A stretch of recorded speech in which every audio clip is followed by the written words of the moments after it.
অবশেষে পতন হলো দিদির। অজেয় দুর্গের মতো দাঁড়িয়ে থাকা মমতা আজ পরাজিত। আর বাংলার মসনদ এখন পুরোপুরি কট্টর হিন্দুত্ববাদী দল বিজেপি দখলে। যে মুসলিম ভোট ব্যাংক এতদিন দিদিকে অপ্রতিরোধ্য করে রেখেছিল, তারা আজ নিজেদের ভুলেই চরম আতঙ্কে দিন গুনছে। মোদি শাহের নোংরা চাণক্য নীতি আর সাম্প্রদায়িক মেরুকরণের কাছে কি তবে শেষ পর্যন্ত এভাবেই হার মানতে হলো বাংলার ধর্মনিরপেক্ষতাকে? হ্যাঁ, এটাই এখনকার সবচেয়ে বড় এবং নির্মম বাস্তবতা। মমতা বন্দ্যোপাধ্যায়ের এই হারের পর এবং কট্টরপন্থী বিজেপির এই বিজয়ের পর পশ্চিমবঙ্গের সাধারণ মুসলমানদের ঘাড়ে ঠিক কতটা খাড়া নেমে আসতে চলেছে, তা নিয়ে আজ আমরা এক গভীর এবং চাঞ্চল্যকর বিশ্লেষণ করব। সবাই জানত পশ্চিমবঙ্গের প্রতি 3টি ভোটের একটি হলো মুসলিম ভোট। দিল্লির স্বনামধন্য গবেষণা প্রতিষ্ঠান centre for the study of developing societies বা CSDS এর পরিসংখ্যান অনুযায়ী 2021 সালে বিধানসভা নির্বাচনে এই হিন্দুত্ববাদী বিজেপি যখন হিন্দু ভোটের 50% নিজেদের পকেটে পুরেছিল, তখন দিদিকে বাঁচিয়েছিল এই মুসলিম ভোট। প্রায় 75% মুসলিম ভোট সেবার একচেটিয়াভাবে পড়েছিল তৃণমূলের বাক্সে। নরেন্দ্র মোদীর কোটি কোটি টাকা আগ্রাসী প্রচারণা আর ইডি CBI এর ভয়ও দিদিকে টলাতে পারেনি। কিন্তু এবার চিত্রটা সম্পূর্ণ বদলে গেল। মোদী এবং অমিত শাহ খুব ভালো করেই জানতেন তারা সরাসরি মুসলমানদের ভোট কখনোই পাবেন না। তাদের সেই রাজনৈতিক সততা বা যোগ্যতা কোনোটাই নেই। তাই তাদের নোংরা কৌশল ছিল অত্যন্ত স্পষ্ট, যে কোনো উপায়ে মুসলমানদের ভোট ভাগ করো। আর এই জঘন্য বিভাজনের কৌশলেই তারা আজ পুরোপুরি সফল হয়ে বাংলার ক্ষমতা দখল করেছে। কিভাবে কাজ করলো তাদের এই নোংরা কৌশল? আসামে তারা ঠিক যে আসাম মডেল ব্যবহার করে ক্ষমতা দখল করেছিল, বাংলায় তারা হুবহু সেটাই প্রয়োগ করলো অত্যন্ত সুকৌশলে। রাজনীতিতে একটা খুব প্রচলিত প্রবাদ আছে, 2 বিড়ালের ঝগড়ায় সবসময় তৃতীয় এক বানর পিঠা খেয়ে যায়। অর্থাৎ শক্তিশালী 2 পক্ষ যখন নিজেদের মধ্যে লড়াই করে, তখন তৃতীয় কোনো পক্ষ সেই সুযোগের ফায়দা লুটে নেয়। আসামে একসময় মুসলিম ভোটের সবচেয়ে বড় অংশ পেত কংগ্রেস, কিন্তু সেখানে বদরুদ্দিন আজমলের দল AIUDF যখন মাঠে নামলো, তখন মুসলিম ভোট কংগ্রেস আর ওই দলের মধ্যে 2 ভাগে বিভক্ত হয়ে গেল। ফলাফল কি হলো? বিরোধীরা নিজেদের মধ্যে লড়াই করে দুর্বল হলো, আর মাঝখান থেকে দিব্যি হেসে খেলে ক্ষমতায় বসে গেল বিজেপি। পশ্চিমবঙ্গেও ঠিক এই মারাত্মক ফাঁদেই পা দিল মুসলিম ভোটারদের একাংশ। তারা ভাবলো দিদি তো তাদের জন্য আশানুরূপ কিছুই করেননি, তাই নতুন কোনো দলকে ভোট দিই। কেউ হয়তো আসাদুদ্দিন ওয়াইসির মিমের দিকে ঝুঁকলেন, কেউ বা অন্য কোনো ছোট দলের দিকে। এই রাজনৈতিক অপরিণামদর্শিতার সুযোগটাই পুরো মাত্রায় লুটে নিল নরেন্দ্র মোদীর কট্টরপন্থী দল। ভোট ভাগ হলো, মমতার শক্তি হুহু করে কমলো, আর পেছনের দরজা দিয়ে বাংলার সিংহাসনে বসে গেল বিজেপি। মমতা বন্দ্যোপাধ্যায়ের হয়তো অনেক ত্রুটি ছিল, চাকরি, শিক্ষা বা উন্নয়নের ক্ষেত্রে মুসলিম সমাজের সব প্রত্যাশা তিনি হয়তো শতভাগ পূরণ করতে পারেননি। সাধারণ মানুষের কিছু ক্ষোভ বা অভিমান থাকাটা অস্বাভাবিক কিছু ছিল না, কিন্তু একটা চরম সত্য কথা আজ অস্বীকার করার কোনো উপায় নেই। নরেন্দ্র মোদী আর অমিত শাহের মতো কট্টরপন্থীদের বিষাক্ত থাবা থেকে বাংলার সংখ্যালঘুদের রাজনৈতিক ও সামাজিকভাবে নিরাপদ রাখতে মমতাই ছিলেন একমাত্র এবং সবচেয়ে শক্তিশালী ঢাল।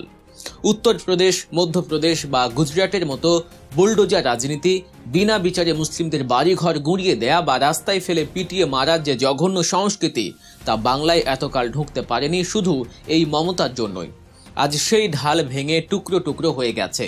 এখন সবচেয়ে বড় প্রশ্ন হলো, মুসলিম ভোট ভাগ করে যারা নিজেদের স্বতন্ত্র রাজনৈতিক কণ্ঠস্বর তৈরি করতে চেয়েছিল, তারা কি এখন শান্তিতে ঘুমোতে পারবে?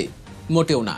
বিজেপির মতো একটি দল, যাদের মূল রাজনৈতিক পুঁজি হলো হিন্দু মুসলিম দাঙ্গা আর বিভাজনের রাজনীতি, তারা ক্ষমতায় বসার পর বাংলার সামাজিক চিত্র কেমন হবে তা ভাবলেই সাধারণ মানুষের মেরুদণ্ড দিয়ে আতঙ্কের শীতল স্রোত বয়ে যায়। বিজেপি ক্ষমতায় বসার পর সবচেয়ে বড় যে অস্ত্রটি প্রয়োগ করতে যাচ্ছে, তা হলো তাদের চিরপরিচিত এবং নোংরা বাংলাদেশি অনুপ্রবেশকারী কার্ড।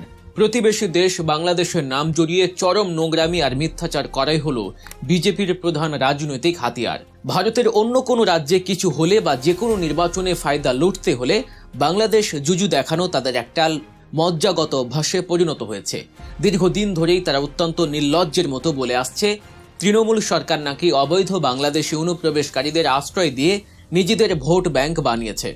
এই অবাস্তব আর উস্কানিমূলক বক্তব্যের মূল উদ্দেশ্যই হল সাধারণ হিন্দু ভোটারদের মনে বাংলাদেশ এবং মুসলমানদের সম্পর্কে একটি কাল্পনিক ভীতি তৈরি করে রাখা এবং কট্টর হিন্দুত্ববাদের আগুন জ্বালিয়ে রাজনৈতিক ফায়দা লোটা।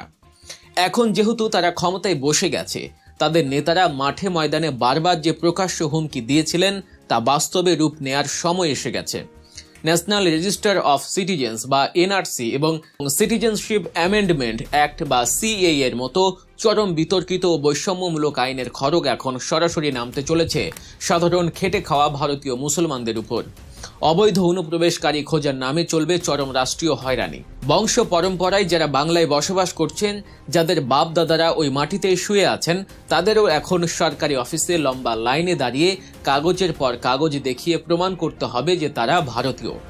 বৈধ নাগরিকদেরই অবৈধ বানানোর এই যে জঘন্য খেলা বিজেপি শুরু করতে যাচ্ছে, তার পরিণতি হবে ভয়াবহ। সহজ কথায় বলতে গেলে অনুপ্রবেশকারী দমনের নামে ধানের সঙ্গে ঘুণ পিষ্ট হতে চলেছে। সাধারণ মুসলিম নাগরিকরা এখন নিজেদের জন্মভূমির ভিটে মাটি আর নাগরিকত্ব হারানোর এক অজানা এবং ভয়ঙ্কর আতঙ্কে দিন কাটাচ্ছে। শুধু কি নাগরিকত্ব, দৈনন্দিন জীবনযাপনেও এই কট্টর হিন্দুত্ববাদীরা যে কতটা বিষ ঢালবে তা ভারতের অন্যান্য বিজেপি শাসিত রাজ্যের দিকে তাকালেই খুব সহজে বোঝা যায়। কে কি খাবে, কে কি পোশাক পরবে, কে কিভাবে নিজের ধর্মীয় আচার অনুষ্ঠান পালন করবে, সব কিছুতেই এখন রাষ্ট্রের উগ্র খবরদারি শুরু হওয়ার প্রবল সম্ভাবনা রয়েছে। যেটা দীর্ঘদিন তৃণমূলকে সমর্থন করার পর একটু বেশি পাওয়ার আশায় বা অভিমান করে নতুন বিকল্প খুঁজছিলেন, তারা আজ মর্মে মর্মে উপলব্ধি করছেন যে তারা নিজেদের পায়ে নিজেরাই কুড়াল মেরেছেন। তাদের এই বিভক্ত ভোটই আজ বাংলার বুকে এমন এক শক্তিকে ক্ষমতাসীন করেছে যারা কোনো দিনও চায় না সংখ্যালঘুরা মাথা উঁচু করে বাঁচুক। তাদের অধিকার রক্ষার জন্য যে নেত্রী বুক চিতিয়ে লড়াই করতেন, তাকেই তারা ছুঁড়ে ফেলেছেন এক চরম রাজনৈতিক বোকামির বশবর্তী হয়ে। আজ বাংলার মুসলমানরা হয়তো নিজেদের ভুলের চরম মাসুল গুনতে শুরু করেছে।